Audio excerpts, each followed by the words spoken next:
ketika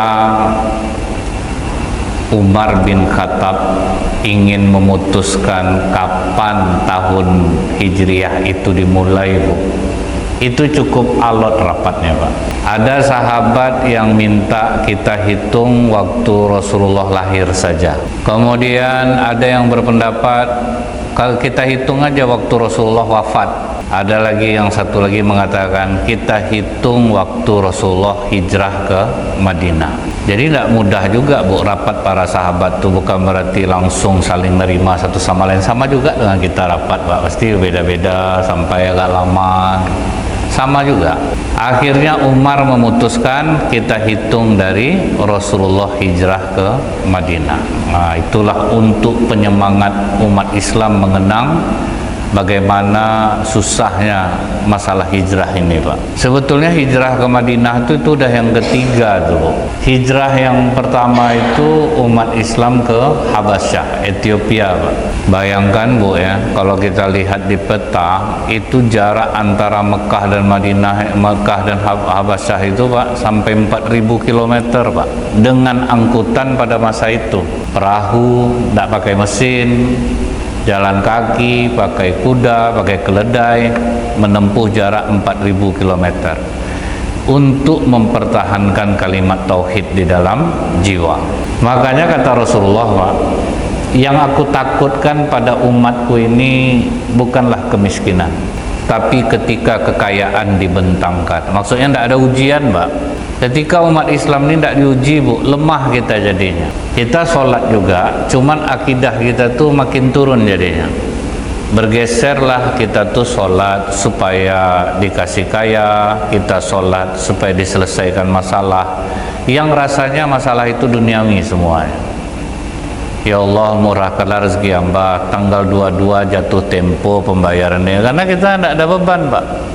Beban kita itu hanya duniawi aja, Bu. Tapi kalau para sahabat itu untuk mempertahankan iman itu meninggalkan keluarga, meninggalkan harta, berat dia. Kita ambil lagi contoh. Masyarakat Islam di Australia, 15 kilo dari Australia, itu ada satu masjid, kompak di situ jamaahnya, sebab masjidnya cuma satu, Pak. Kita nih karena banyak, akhirnya kita sama kita beradu jadinya, Pak. Karena kita banyak, Bu. Aman. Kalau di situ kan tidak aman, susah.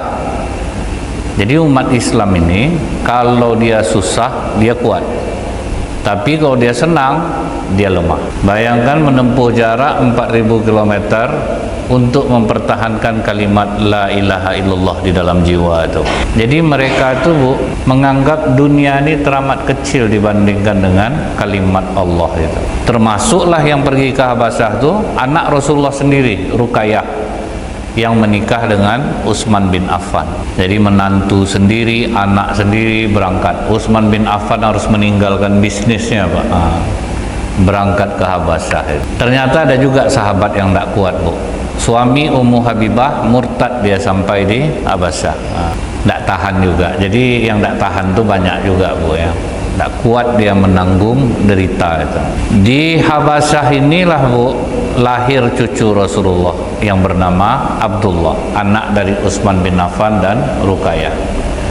Tapi umur 6 tahun, Pak, kena cakar sama ayam, Bu. Karena kedokteran tidak maju di situ tuh, Pak, ya. Akhirnya meninggallah cucu Rasulullah. Jadi Rasulullah itu diperlakukan sama Allah sama dengan manusia biasa juga, Pak.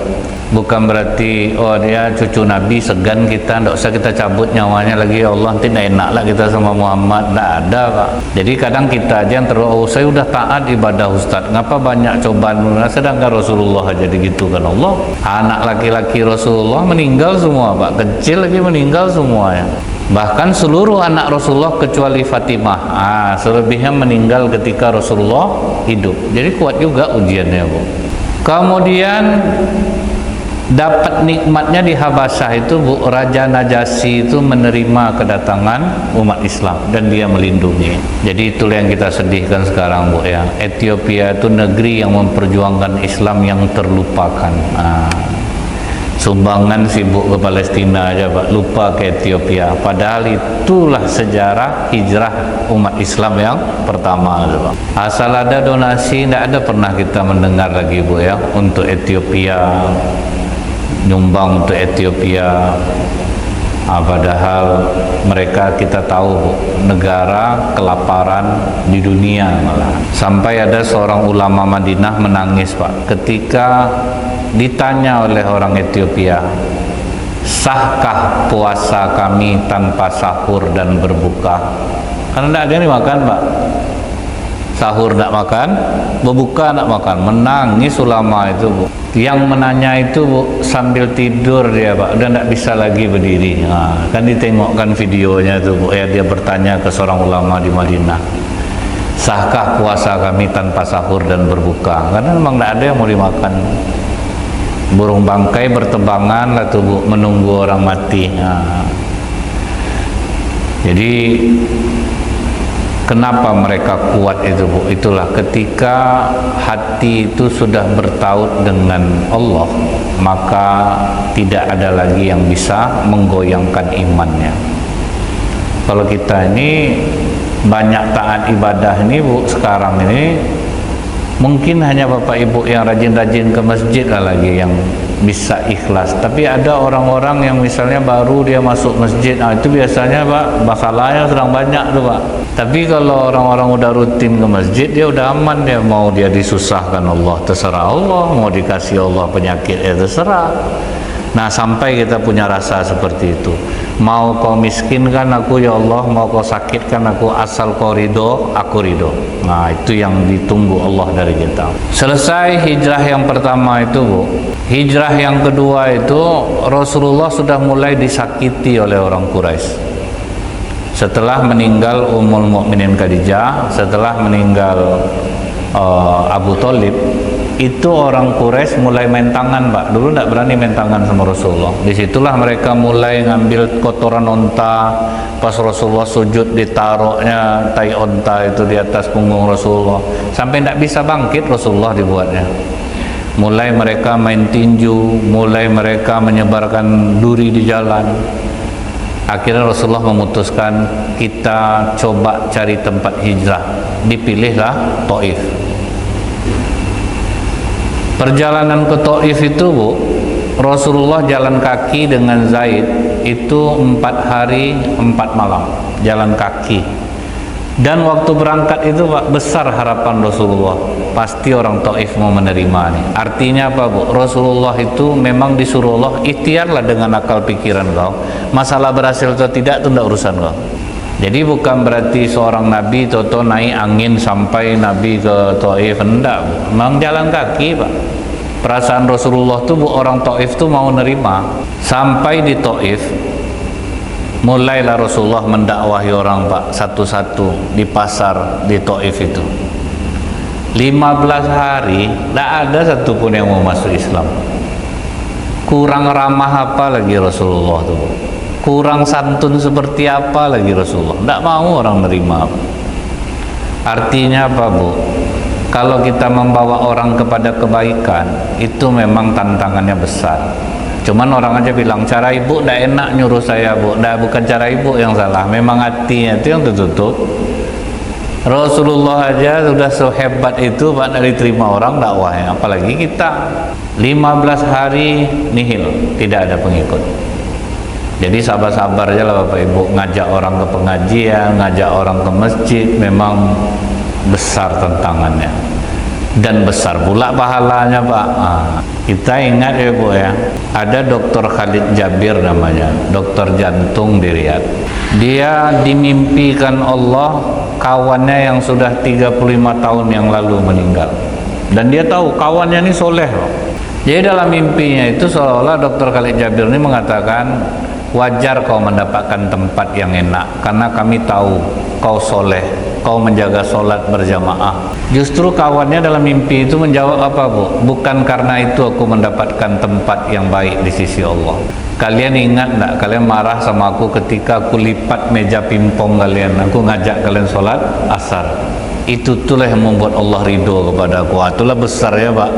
Risikonya besar masalahnya, Bu. Dilipat meja pingpong orang, kena pingpong gitu sama orang, Pak. Nah, itu dia caranya tuh. Jadi mengajak orang kepada kebaikan ini memang risikonya besar. Cuman orang aja bilang cara ibu tuh tidak bagus, cara bapak tidak enak, Pak. Ada bukan cara bapak tuh udah betul tuh. Karena setiap kali kita menyampaikan kebaikan, orang yang biasa baik enak dia nerimanya, Pak. Misal gini, bapak ibu sudah biasa sholat berjamaah. Terus saya bacakan hadis sahih. Tidak ada sholat bagi tetangga masjid kecuali di masjid. Bapak ibu yang udah biasa sholat jamaah, betul kata bapak, karena bapak udah biasa jamaah, Pak. Orang yang di rumah dengarkan, wah sesat ustadz ini, apa pula harus ke masjid, macam tidak saya sholat di rumah, karena dia di rumah. Jadi seramah apapun kita menyampaikan, tetap orang tidak akan mau. Ikhtiar Rasulullah lagi, Bu. Apa cara lagi ya? Oh ya, bagus. Pemimpinnya aku dakwahi lagi. Kalau pemimpinnya masuk Islam, pasti masuk umatnya. Adalah 3 kepala suku, Pak, didakwahi lah oleh Rasulullah. Mulai masam muka kepala suku tuh, udah tahu Rasulullah nih, ini bahaya nih. Akhirnya kata Rasulullah, tuan-tuan, kalau memang tuan-tuan tidak suka dengan apa yang saya sampaikan, boleh enggak saya numpang tinggal di Taif? Kata kepala suku ini, enak betul kau, sudah kau sakiti hati kami, kau hina Tuhan kami, terus kami harus menerima kau tinggal di sini. Tidak bisa, Muhammad. Kalau begitu izinkan aku keluar dari sini. Oh, pun tidak semudah itu juga. Kau sudah menyakiti kami. Tunggu kau di sini. Rupa dipanggilnya mulai dari anak-anak sampai orang tua, suruh megang batu semua. Itulah Rasulullah dilempari pakai batu. Ternyata Rasulullah tidak punya ilmu kebal. Habis hancur-hancur tumitnya nih, kata Zaid yang mengiri. Zaid itu pun udah menghalang-halangi pula, Bu. Tapi kena juga batu itu di kepala Rasulullah, kaki Rasulullah.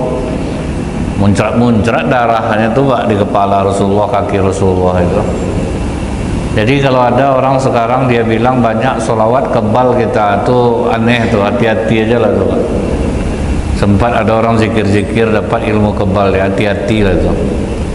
Berarti iblis sedang menjelma menjadi hal baik, supaya kita bertambah sesatnya.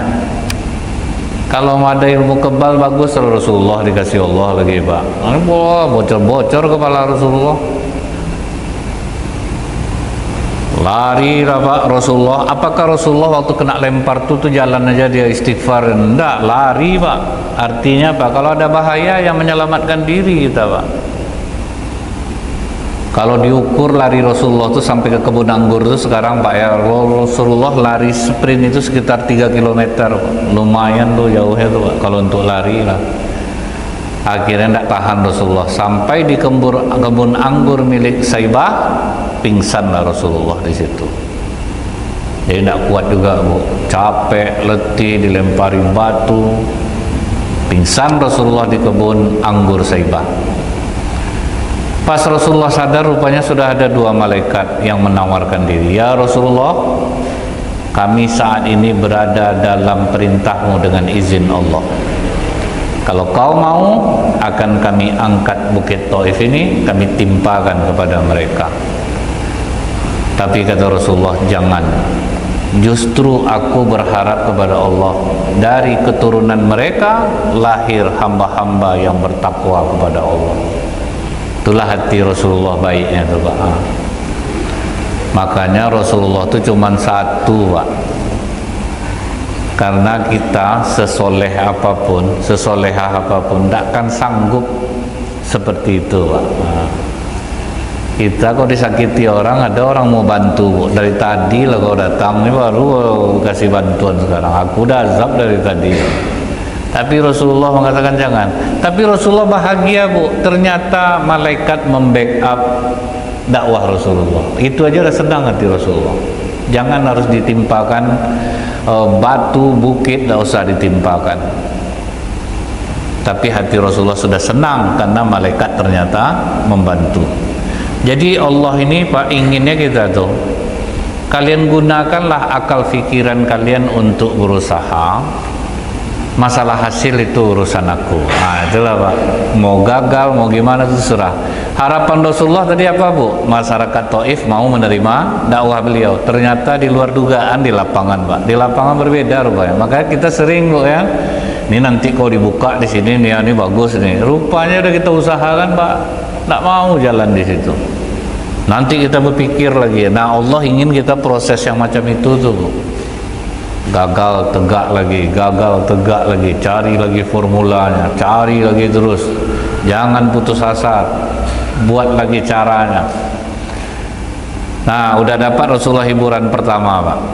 Apa hiburan kedua, Bu? Jadi pembantu dari pemilik kebun anggur tuh nampak dia ada orang luka-luka di kebunnya, dipanggilnya pembantunya. Kau antarkan makanan dan minuman ke orang itu. Nampaknya dia berdarah-darah tuh. Diantarnya lah makanan dan minuman. Ditanya dia oleh Rasulullah, kau dari mana? Aku dari Nineveh, Tuhan. Oh, kau berarti umatnya Nabi Yunus ya? Apakah kau mengenal Nabi Yunus? Diceritakan Rasulullah lah tentang Nabi Yunus. Di situ dia yakin Rasulullah seorang Nabi, Pak. Karena dengan jarak yang jauh itu tidak mungkin Rasulullah tahu tentang kisah Nabi Yunus. Langsung dia masuk Islam. Udah dua dapat hiburan. Kemudian, Bu, yang ketiga itu Rasulullah bertolaklah ke sebuah lembah. Nama lembah itu Wadi Naklah. Pas di Wadi Naklah itu Rasulullah saat istirahat, dibaca Rasulullah lah Al-Quran. Rupanya turun wahyu ke Rasulullah. Apa isinya, Bu? Wa is-sarafna ilaika nafara minal jinni yastami'unal Qur'an. Dan ketika engkau membaca Al-Quran Muhammad, ramai jin yang mendekat kepadamu. Jadi jin di Wadi Naklah itu, Bu, semua merapat. Heboh dia, tapi tidak dengar oleh Rasulullah. Jadi Allah yang ngasih tahu ke Rasulullah bahwa ketika Rasulullah baca Quran, jin di Wadi Naklah semua mendekat. Dan mereka saling melarang, jangan ada yang ribut, dengarkan ini. Dan akhirnya semua jin itu masuk Islam. Nah, itu yang membuat Rasulullah tambah bahagia, Pak. Dan dari sini pula kita tahu ternyata Rasulullah tidak bisa melihat jin. Jadi kalau anak bapak ibu ada yang indigo, bisa nengok-nengok hantu, ruqyah lah tuh, Pak. Nah, janganlah anggap tuh kelebihan. Anak saya itu punya kelebihan, Ustaz, bisa nengok-nengok hantu dia. Ruqyah lah tuh, Bu. Sedangkan Rasulullah aja tidak bisa nengok jin. Anak ibu bisa nengok, berarti ada yang salah di diri dia tuh. Harus diruqyah dia tuh. Anak indigo nih, Bu, itu harus diruqyah, kecuali anak IndiHome. Kalau IndiHome agak bagus tuh, Bu. Luas bapaknya, Pak, wawasannya. Tapi kalau anak indigo tuh, Bu, orang berani jadi takut dibuatnya. Tante, di belakang tante ada giginya panjang, tuh takut orang dibuatnya. Jadi Rasulullah itu tidak bisa melihat jin kecuali atas izin Allah. Nah, jadi aslinya Rasulullah memang tidak bisa melihat jin. Dari ayat tadilah bukti dalilnya bahwa Rasulullah hanya tahu ketika Allah memberitahu. Tambah bahagia hati Rasulullah. Manusia tidak mau masuk Islam, ternyata jin mau masuk. Jadi Allah tuh ingin kita menikmati aja, jalani aja lah kalian proses hidup ini, baik-baik aja lah hidup kalian usahalah. Susah kalian cari lagi, susah lagi cari lagi. Nanti akan ada hiburan-hiburan yang dikasih oleh Allah. Akhirnya mau tidak mau Rasulullah harus balik ke Mekah, Bu, karena tidak ada tempat lagi nih. Sementara Rasulullah tidak boleh oleh orang Quraisy masuk ke Mekah kecuali ada keluarga yang menjamin. Dan Bapak Ibu tahu yang menjamin Rasulullah itu seorang musyrik yang bernama Mut'im bin Adi. Makanya, Bu, orang non muslim kalau jadi tetangga kita, dia punya hak sebagai tetangga. Jangan sampai agama Kristen apalah kita bantu dia, tidak boleh, Pak. Yang menolong Rasulullah dulu masuk Mekah itu, Pak, bukan orang Islam. Mut'im bin Adi itu, Bu, dia tidak ada masuk Islam, tapi dia hormat kepada Rasulullah. Dia sayang sama Rasulullah. Sampai kata Rasulullah, apabila ada orang non muslim tinggal di perkampungan orang muslim, merasa tidak aman dia, sama kalian dengan memerangi aku. Nah, tapi kan ada ayatnya tuh, Ustaz, asyida'u 'alal kufar ruhama'u bainahum. Kita tuh harus keras sama orang kafir, berlemah lembut atas sama muslim. Jadi saya jelaskan, ingat enggak hadis Rasulullah yang mengatakan Pembeda antara Islam dan kekafiran adalah sholat. Jadi walaupun orang Muslim tidak sholat, dia kafir, Pak. Jadi bukan orang non Muslim yang kafir itu artinya di ayat itu. Orang Muslim pun bisa jadi kafir karena pembedanya hanya sholat. Jadi yang tidak sholat kafir, Pak. Harus keras juga kita dengan orang seperti itu. Rasulullah aja, Bu, disuruhnya Bilal azan subuh, disuruhnya bawa kayu bakar. Laki-laki yang tidak sholat jamaah kita bakar rumahnya. Sampai macam itu, Pak. Jadi bukan berarti kafir itu keras sama orang kafir, asal orang non muslim keras kita sama dia. Boleh maling asal barang orang non muslim, itu kan bahaya jadinya, Pak. Nah kemudian, Bu, Mut'im bin Adi ini bawanya lah Rasulullah. Dapat lagi Rasulullah hiburan. Jadi penderitaan lebih besar hiburan dikasih Allah setelah itu. Dan Bapak Ibu pasti pernah mengalami, sudah menderita, sudah itu kemudahan. Itu biasanya cara Allah itu, Pak. Datanglah 12 orang dari Madinah, Bu. Rupanya mereka sudah dapat kabar tentang Rasulullah ini. Datang 12 orang ingin langsung bertemu dengan Rasulullah. Begitu bertemu, tertarik mereka terhadap Islam. Akhirnya mereka berjanjilah yang dikenal dengan nama Bai'at Aqobah pertama itu. Janji mereka itu luar biasa, Bu. Kami tidak akan menyekutukan Allah dengan apapun. Kami tidak akan mencuri, kami tidak akan berzina, kami akan mencintai dirimu melebihi anak dan istri kami. Nah itulah bai'at mereka itu, Pak. Setelah itu apa cara Rasulullah lagi, Bu? Dikirim Rasulullah lah seorang mubalik untuk ke Madinah itu. Dan Rasulullah, Bu, memilih orang bukan sembarangan, Pak. Yang dipilih Rasulullah siapa, Bu? Mus'ab bin Umair, anak umur 21 tahun. Kenapa dia yang dipilih? Yang pertama karena dia anak orang kaya dulunya di Mekah. Jadi dia keluarganya bangsawan. Nah, orang-orang bangsawan ini, Bu, tutur kata adabnya sangat tinggi. Rata-rata, Pak, anak bangsawan, anak raja, anak sultan itu adab mereka tinggi. Contohnya anak raja Thailand, Bu, Princess Jena itu.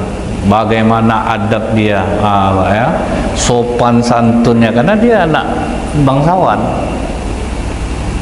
Kita aja yang orang Islam belum tentu bisa adab seperti itu lagi, Bu. Kita aja kadang belum selesai acara kue hilang, Pak. Yang ngambil kue itu zikir bukan main kadang lagi itu. Kue aja lewat dibuatnya. Jadi, Bu, ya, Rasulullah tuh memilih ndak kaleng-kaleng, Pak. Memang Mus'ab bin Umair selain dia tutur katanya terjaga, dia ganteng, Pak.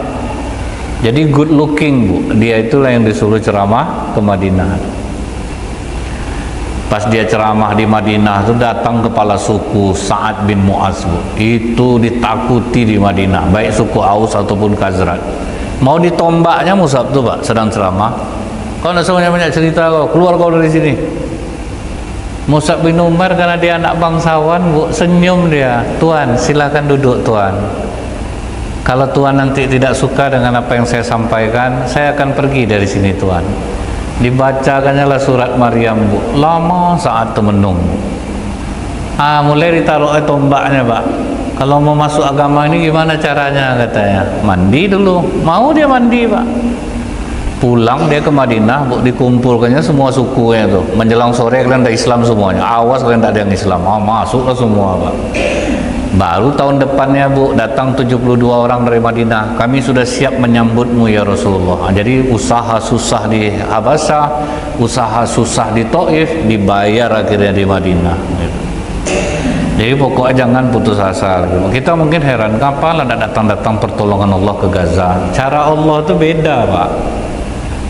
Dirusaknya hati Iran, akhirnya Iran membombardir Israel. Itulah skenario Allah tuh, Pak. Biar dibiarinnya dulu, Bu. Dia nanti baru makar Allah yang main. Jadi jangan kita bilang padahal orang tuh kurang doa apa lagi. Allah tuh punya cara, Pak. Dan jangan kita terburu-buru, kok lama betul pertolongan Allah datang. Memang dari dulu memang seperti itu, Bu. Memang lama dulu. Disuruh Allah proses dulu kita. Ikuti proses itu dulu. Nah, kemudian, Bu, Rasulullah mau hijrah ke Madinah tuh, itu banyaklah dramanya tuh Pak. Pertama sahabat-sahabat dulu yang berangkat Bu. Rasulullah itulah bukti kepemimpinannya Bu ya. Dia tidak berangkat dulu, orang dulu berangkat. Mulailah terbaca oleh orang Quraisy, gawat nih, kalau jadi Muhammad ke Madinah, dia nyusun kekuatan, hancur kita. Rapatlah mereka di Darun Nadwah namanya. Pas rapat di Darun Nadwah itu, semua orang awalnya setuju Pak. Kita usir aja lah Muhammad ini dari Mekah. Setuju. Ada satu orang, bapak-bapak, pakaian tokoh masyarakat ya Pak, karena setelannya tuh kepala suku Bu. Dia selalu bilang, saya tidak setuju. Bagaimana kalau kita boikot lagi ekonomi Muhammad ini dan umatnya? Kita tahan perdagangan dia. Semua orang setuju, dia lagi nunjuk, saya tidak setuju.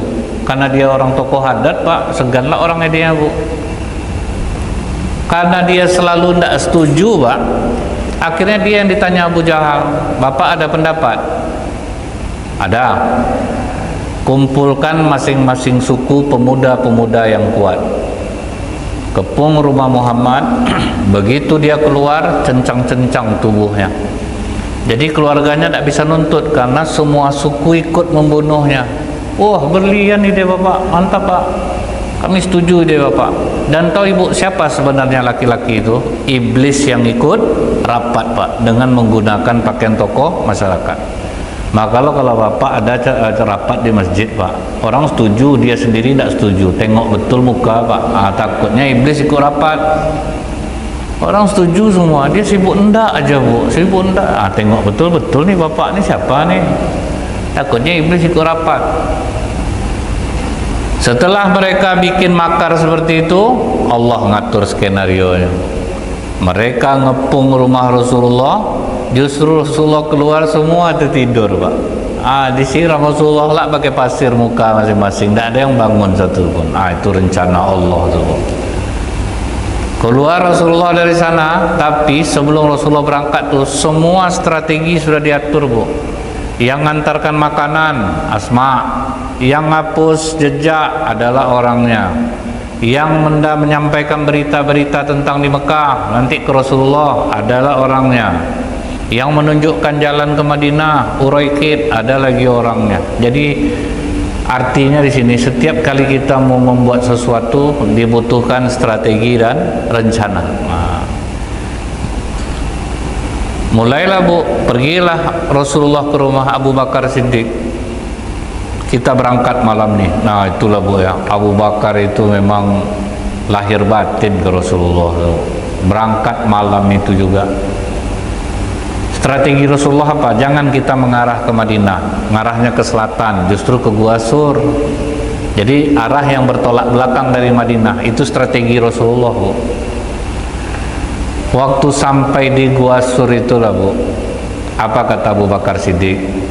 Ya Rasulullah, biar aku yang masuk ke dalam duluan. Aku takut kalau ada apa-apa di dalam gua ini yang membahayakan engkau. Jadi kalau ada yang membahayakan, biar aku yang kena, asal jangan engkau ya Rasulullah. Itulah cinta sahabat tuh.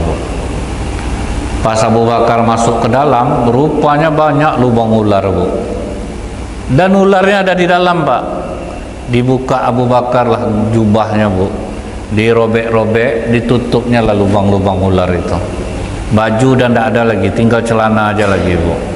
Rupanya masih ada satu lubang ular lagi yang belum tertutup Pak. Nekat Abu Bakar Siddiq Bu, pakai kakinya ditutupnya Pak. Baru katanya, ya Rasulullah sudah aman, masuklah ke dalam. Karena dari dalam dia memandang Rasulullah terang, nampak dia Rasulullah ini letih betul mukanya. Kata Abu Bakar Siddiq, ya Rasulullah tidurlah di atas pangkuanku. Kaki sedang nutup lubang ular Pak, Rasulullah di atas pangkuannya. Tapi apa pengakuan Abu Bakar Siddiq? Itulah hari paling indah di dalam hidupku. Bapak lah Pak, sesayang apapun sama istri, berapa menit sanggup istri tidur di atas pangkuan Bapak? Kadang semenit, tegak-tegak lah, berat tak tentu arahnya badan sekarang, tak apa-apa yang dimakan. Tak lama kita tahan Pak. Tapi Abu Bakar Siddiq kepala Rasulullah di pangkuannya Bu, bertahan dia sambil nutup lubang ular. Tapi ketika tengah malam kaki Abu Bakar bergerak, langsung dihantam oleh ular tu Pak. Digigitnya kaki Abu Bakar Siddiq. Apa pengakuan Abu Bakar Siddiq? Sekujur tubuhku mampu menahan sakitnya gigitan itu. Ditahannya Pak. Tempat kita yang kena tu Pak, siapa yang di pangkuan kita ni terlambung semua tu Pak. Ada ndaknya tu. Tapi mataku tidak sanggup nahan. Badan aku sanggup, mata tidak sanggup. Meneteslah air mata Abu Bakar Siddiq. Pas kena di muka Rasulullah, terkejut Rasulullah. Sebab apa? Di padang pasir itu, kalau siang kan panas betul, malam dingin betul. Air mata ini terbagi dua Bapak Ibu. Air mata bahagia, dingin. Air mata sakit, kecewa, marah, benci, itu panas. Nah, malam cuaca dingin, air mata Abu Bakar panas. Itu yang terkejut Rasulullah terbangun tuh. Jadi untuk membedakan orang sedang sedih atau bahagia itu dari air matanya aja Bu. Ada bapak waktu itu kematian istri, dipeluknya foto istrinya tuh. Setiap orang melayat diceritakannya lah, ini kenangan saya dengan istri saya.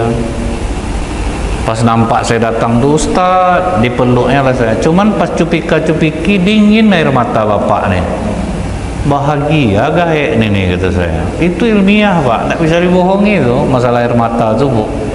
Pokok kalau dingin air mata orang pasti bahagia. Misal ada kawan ibu kematian suami dia, pas cupika-cupiki dingin, tembak aja langsung Bu, bahagia kakak ya. Pasti tuh, itu tak meleset tuh Bu. Memang ilmiah tuh, itu memang bukan direka-reka tuh Bu. Panas, sakit, dingin, bahagia.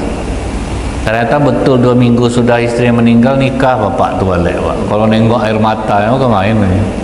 Makanya Bu, saya kalau bapak kalau istri meninggal nangis agak ragu saya. Tapi kalau ibu-ibu yakin saya Pak. Bapak ini sebentar aja ya Bu, mau parah. Nah jadi Pak, terbangun Rasulullah Bu, ditanya Rasulullah, kenapa kau menangis? Kakiku digigit ular ya Rasulullah. Di bagian mana kau digigit? Ditunjukkanlah oleh Abu Bakar. Diludahi oleh Rasulullah Bu. Hilang sakit, hilang bisa. Tapi ingat Bu ya, itu ludah Rasulullah, jangan ibu buat pula. Infeksi kaki anak cucu ibu nanti. Coba pula pakai ludahnya Pak. Apa nak bengkak kaki orang? Itu ludah Rasulullah Pak. Setelah besoknya Rasulullah pagi Bu, paginya rupanya Bu, ada pengetahuan orang Arab pada masa lalu itu Pak ya, yang bisa membaca jejak Bu, dan ilmu itu udah punah sekarang. Memang tak bisa dibohongi Pak, dicatat orang Quraisy ahli membaca jejak itu, dapat dia kemana Rasulullah itu Pak. Udah mengarah dia ke Gua Sur tuh Pak. Tapi Allah luar biasa Bu, disuruhnya lah burung merpati bersarang di situ, terus dikasihnya sarang laba-laba yang banyak Pak. Sebetulnya udah betul penunjuk jejak tuh, ngarahnya ke sini nih. Dengar orang tuh ngomong, tak mungkin lah sarang laba-laba banyak, burung merpati ngeram sini. Nah, itu Pak keahlian orang Arab pada masa lalu itu Pak, bisa membaca jejak tuh Pak. Nah kemudian Bu, begitu orang itu sudah pergi, Rasulullah keluar, ditengok rupa Abu Bakar nak baju lagi Pak, menangis Rasulullah melihatnya. Kemana baju Abu Bakar? Itulah yang kupakai untuk menutup lubang ular itu ya Rasulullah. Berdoalah Rasulullah, ya Rasulullah, ya Allah, jadikanlah Abu Bakar ini derajatnya bersamaku nanti di surga. Barulah datang Uraikid itu menunjukkan jalan menuju Madinah. Orang yang dibayar oleh Rasulullah untuk menunjukkan jalan. 5 km sebelum Madinah dibangun Rasulullah lah Masjid Kuba itu Pak. Nah, itulah masjid pertama. Jadi pentingnya masjid ini Bu, apalagi di perumahan terasa Bu. Blok A, Blok B, Blok C, Blok D pasti kenalnya nanti di masjid Pak. Kalau sempatlah tidak ada masjid Bu, mungkin hanya kenal tetangga sebelah menyebelah Pak. Kalau ada masjid, Bapak di blok mana? Itulah jadi kenal semuanya tuh. Itulah fungsi masjid. Maka masjid ini yang dibangun oleh Rasulullah pertama kali, Masjid Kuba itu. Nah kemudian Bu, barulah Rasulullah bertolak ke Madinah. Sampai di Madinah disambutlah oleh anak-anak tuh, yang nyanyinya itu sampai sekarang masih diabadikan. Tola al badru alaina. Kan itu nyambut Rasulullah datang tuh, Pak. Berebutlah orang-orang kaya di Madinah itu mendekat. Ya Rasulullah, di rumah kami aja lapang, semua ada, lauk enak, macam-macam lah, Bu. Banyak yang berebut ingin Rasulullah ke rumahnya, Pak. Supaya mereka tidak tersinggung, Bu, apa kata Rasulullah? Biarkan ontaku ini berjalan. Di mana dia berhenti, disitulah aku tinggal. Puas latih orang itu semua, Pak. Karena onta tidak bisa dibisikkan, Pak. Kecuali ngerti onta itu arahnya kemari itu, iyalah. Ini onta tidak tahu, Pak. Jalan onta itu, Bu. Justru berhenti di rumah orang yang sama sekali tidak terpandang di Madinah. Namanya Abu Ayyub Al-Ansori. Lama Rasulullah tinggal di rumah itu, Bu. 7 bulan, Pak. Jadi jangan dikira Rasulullah tuh carinya tempat yang enak aja, enggak, Bu. Rumah Abu Ayyub Al-Ansori itu kaget ya, Bu, kok sampailah di rumah aku. Jadi bersibuk lah dia langsung, Bu. Makanan enggak ada di rumah, Pak. Mulia Abu Ayyub Al-Ansori karena Rasulullah di rumahnya. Begitu hari pertama Rasulullah di sana, Bu, yang pertama kali ngantar makanan adalah Zaid bin Sabit. Itu Zaid bin Sabit lah ngantar makanan pertama kali. Ya Rasulullah, ini dari Ibu. Nah, disitulah didoakan Rasulullah dia. Berkah doa Rasulullah itulah, Bu. Ulamanya para sahabat itu adalah Zaid bin Sabit. Bisa cepat menguasai bahasa. Dan dia itulah yang pertama kali disuruh Rasulullah. Dia kan ikut daftar perang, Pak. Umur 13 tahun baru, Bu, ikut daftar perang. Kata Rasulullah, tidak bisa. Kau kalau mau dapat pahala jihad fisabilillah, berbaktilah kau kepada orang tuamu. Orang tua saya yang nyuruh Rasulullah. Tapi kau tidak bisa megang pedang, tidak boleh kau dibawa nih. Datanglah mamaknya, Bu. Dia memang tidak bisa main pedang ya Rasulullah, tapi semua isi Al-Quran sudah ada di kepalanya. Dan dia cepat mengerti bahasa. Dites Rasulullah Al-Qurannya, rupanya memang iya, Pak. Coba kau nulis, bisa nulis. Dikasih Rasulullah challenge, bisa kau tidak menguasai bahasa Yahudi dalam 3 hari. Selesai sama dia, Pak. Berkah doa Rasulullah itu, Bu. Akhirnya dia itulah yang diandalkan oleh para sahabat untuk menakwil Al-Quran itu, Zaid bin Sabit. Umur 13 tahun tapi jadi sekretaris pribadi Rasulullah, Bu. Jadi Rasulullah itu membuat maju pada masa itu, Bu, ya. Rasulullah ngangkat orang bukan berdasarkan umur. Asal ahli orang itu dalam bidangnya langsung dipakai, Pak. Jadi tidak ada nunggu-nunggu sekolah ini dulu, apa ini dulu. Pokoknya ahli dia dalam bidang itu, ambil. Makanya Google sekarang, Bu, tidak nanya tamatan orang, dikasihnya tantangan, kalian kerjakan lah. Mau anak SMP, ada SMP yang diambilnya, Pak. Jadi mereka tidak memandang lagi strata pendidikannya itu apa gitu. Cuma bukan berarti pendidikan tidak penting ya, Bu. Janganlah Ibu sampaikanlah karena Ibu tidak usah kalian sekolah lagi, yang penting kalian apa ya pula nanti. Karena intelektual itu memang butuh. Nah, jadi dari perjalanan hijrah Rasulullah ini bisa kita belajar, Pak. Memang hidup ini butuh perjuangan, proses yang tidak mudah. Sholat kita jangan kita tinggalkan. Namun bukan berarti kalau kita rajin sholat, hidup kita tuh mudah seperti apa yang kita inginkan. Tidak. Tetap berat, tetap repot, tetap payah juga kita untuk mencapainya. Tapi jika kita tidak berputus asa, nanti baru Allah ganti dengan hiburan yang membuat kita mengerti bagaimana cara skenario Allah dalam mengabulkan doa kita.